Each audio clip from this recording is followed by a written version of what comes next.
हमने last chapter में देखा फेंग हाओ के शरीर से एक चीज़ निकलती है, वो उसको विश्वास दिलाती है कि वो उसका फ्यूचर चेंज कर सकती है। हम इस चैप्टर में देखते हैं फेंग हाओ को गुस्सा आ रहा है, इस बात पर नहीं कि उसका फ्यूचर चेंज कर सकती है, इस बात पर कि उसी की वजह से उसका अब तक का सारा पास्ट खराब हुआ है। अगर ये चीज़ उसके शरीर के अंदर ना होती और उसकी एनर्जी को ना लेती इससे, तो फिर फेंग हाओ की ज़िंदगी वैसे ही अच्छी होती। इसी की वजह से फेंग हाओ को अब तक इंसल्ट का सामना करना पड़ा है।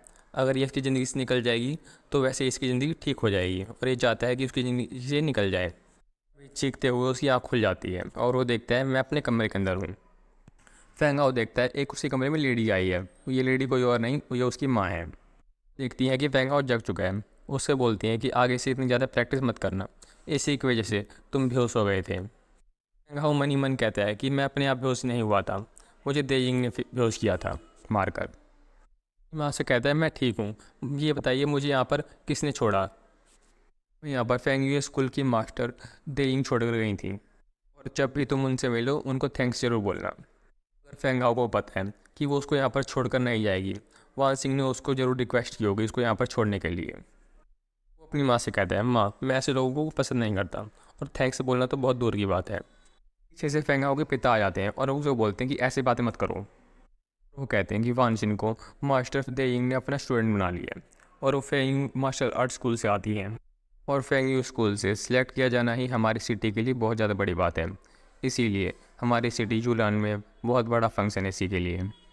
तुम फेंग फैमिली के यंग मास्टर हो, तुम्हें लोगों की इज्जत करनी आनी चाहिए। पर फेंग हाओ बताना नहीं चाहता कि उस देयिंग ने इसकी बेइज्जती की और इस पर हमला भी किया।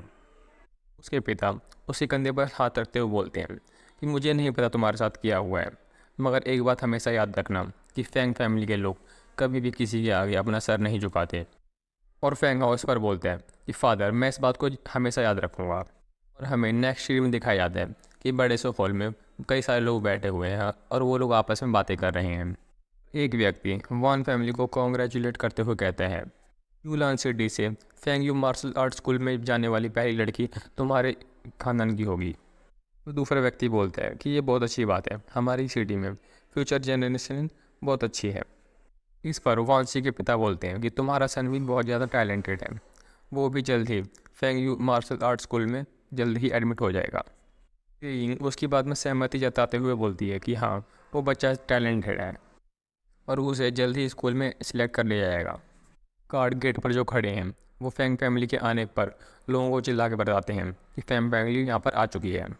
ये माफ़ करना, मुझे आने में थोड़ी देर हो गई। वान फैमिली को मैं कॉन्ग्रेचुलेट करता हूँ वानशी के फेंग यू मार्शल स्कूल में सिलेक्ट होने पर। वानशी जब देखती है कि फेंग हाओ आ चुका है तो उसको रिसीव करने के लिए उठकर अब जाने लगती है। फिर उसके पिता चिल्लाकर बोलते हैं कि अपनी सीट पर बैठे रहो, तुम Feng Yu martial art school की स्टूडेंट हो और ये एक वेस्ट है, तुम्हारा लेवल इससे बहुत ज़्यादा ऊपर है, तुम इससे बिल्कुल नहीं मिलना चाहिए। शी कहती है कि फादर फेंग हाओ ने मेरी एक बार जान बचाई थी, मैं आपको उसकी इंसल्ट नहीं करने दे सकती। मास्टर फेंग अपनी लड़की को संभालो कि वो मेरी लड़की से बहुत दूर रहे, और अगर तुम उसको नहीं समझा पाए तो मैं उसको समझाने में कोई कसर नहीं रखूँगा। जब ये लोग आपस में बात कर रहे हैं तेइंग फेंग हाओ को देखकर खुश नहीं होती, वो उस पर हमला कर देती है। वो हमला फेंग हाओ को जाके सीधे घुटनों पर लगता है, जिससे उसका खड़ा होना बहुत ज़्यादा मुश्किल हो जाता है। तेइंग चाहती थी इस हमले से उसको अपने घुटनों पर ला दें, मगर फेंग हाओ ने इतनी प्रैक्टिस की है कि उसका शरीर बहुत ज़्यादा मजबूत हो चुका है, वो अपने आप को किसी तरह से संभाल रखा है। फेंग हाओ पूरा पसीना पसीना हो जाते हैं। उसके पिता साथ में खड़े होते हैं, उसको नोटिस कर लेते हैं कि फेंग हाओ पे ज़रूर हमला किया है, और वो ध्यान देते हैं तो उसको पता चलता है ये देयिंग ने उस पर हमला किया है। मास्टर देयिंग मुझे नहीं लगता फेंग हाओ ने आपको किसी तरह से परेशान किया है, फिर उस पर हमला करने की क्या वजह है। वो अपनी बात कोई ख़त्म कर पाते उससे पहले देयिंग उस पर हमला कर देती है, और वो जो उसने फेंग हाओ पर हमला किया था उससे कई गुना ज़्यादा ताकतवर होता है, और इस हमले से वो अपने आप को संभाल नहीं पाते और वो घुटनों पर आ जाते हैं।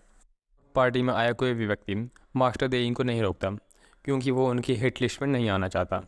मुझे लगा तुम में कोई क्षमता होगी, मगर तुम भी वेस्ट निकले, जैसा पिता वैसा ही बेटा। फेंग हाओ के पिता को पता है कि वो मास्टर देयिंग को नहीं हरा सकते, मगर वो अपनी फेंग फैमिली को इस तरह से बेइज्जती नहीं करा सकते, चाहे उन्हें जान ही क्यों ना देनी पड़े। और वो मास्टर देयिंग को चैलेंज कर देते हैं। मास्टर देयिंग ये सुनते ही तुरंत अपनी सीट से उठती है और उस पर जान से हम मारने के लिए हमला करती है। वान सिंह ये देखती है तो उसमें मास्टर से कहती है मास्टर इनको माफ़ कर दो, इन पर हमला मत करो। अपने मास्टर का हमला आते हुए देख वो उन दोनों के बीच में आ जाती है ताकि हमले को अपने शरीर से रोक सके। ये सब देखकर फेंग हाओ को गुस्सा आ जाता है। वो कहता है, पागल औरत, क्या तुम भूल गई जो मैंने तुम्हें कल सबक सिखाया था? ये सुनकर देयिंग डर जाती है, क्योंकि लास्ट टाइम फेंग हाओ ने इसकी सारी एनर्जी लगभग अपने अंदर खींच ही ली थी और ये मरते मरते बची थी। फिर देयिंग रुक जाती है। इसको देखकर फेंग हाओ भी रुक जाते हैं। मैं इन्हें इस बार छोड़ रही हूँ, मगर वान सिंह, तुम याद रखो मैंने तुम्हें अपना स्टूडेंट क्यों बनाया है। हम दोनों के पास आइस फिजिक्स बॉडी है, इसीलिए मैंने तुम्हें अपना स्टूडेंट बनाया है।